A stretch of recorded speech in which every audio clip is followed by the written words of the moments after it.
This is an NBC News special report. Here's Chris Jansing. Good day, everyone. We're coming on the air with breaking news. A verdict has been reached in the trial of the man known as El Chapo, Joaquin Guzman, for years the most powerful and notorious leader of the Sinaloa drug cartel.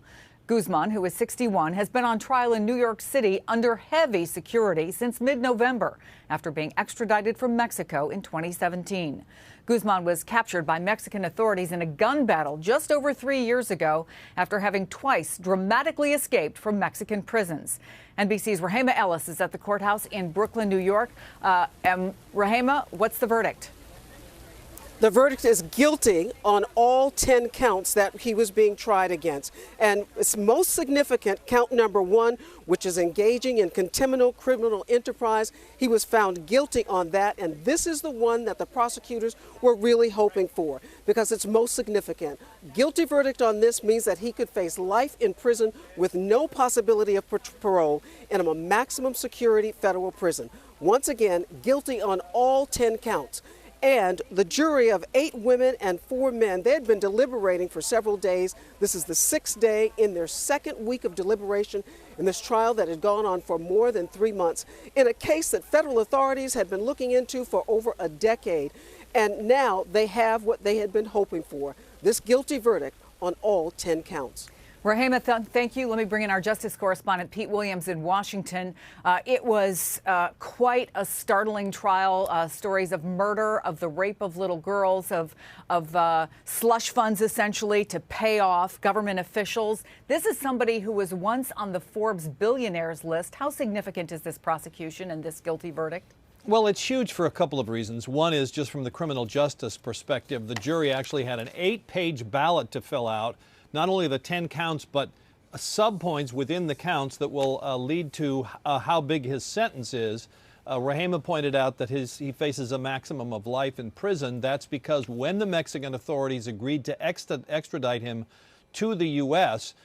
said they would not try him with any capital counts that could lead to the death penalty, even though there was ample evidence, the prosecutor said, that he had directed a large number of killings in Mexico of potential threats. Everything about this trial was larger than life, including how the Mexican authorities finally tracked him down. It was after the actor Brad Pitt went down to interview him. The communications that set up that interview, Sean Penn helped lead the authorities to where he was hiding out. And then, of course, at the very last minute, in the closing minutes, literally, of the Obama administration, he was flown to the U.S. under heavy security. The Mexican authorities, eager to do that before President Trump took office as a sort of gift to the Obama administration for years of cooperation in tracking him down. So it's symbolically important as a matter of justice. It's symbolically important, too, to show that the U.S. will track these drug lords. Unfortunately, of course, it doesn't put much of a dent in the flow of drugs, the relentless flow of drugs from Mexico into the U.S., because others simply pick up where he left off. So what happens now, Pete? What's likely, where's he likely to go? This is a trial with the kind of security we have rarely seen anywhere.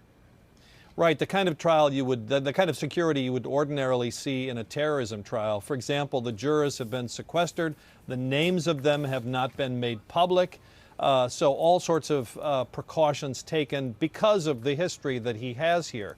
But he will be sentenced, and these plus factors that the jury had to decide on, the quantity of drugs he was responsible for marketing into the U.S., smuggling in here, the amount of money involved, all of that will go into the size of his sentence.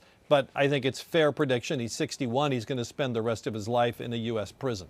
Pete Williams, thank you for that. So drug kingpin Joaquin Guzman, El Chapo, again, found guilty on all counts, likely to spend the rest of his life in a maximum security federal prison with no chance of parole. We will be following developments in this story throughout the day, and we'll have complete details tonight on NBC Nightly News with Lester Holt. For now, I'm Chris Jansing, NBC News, New York.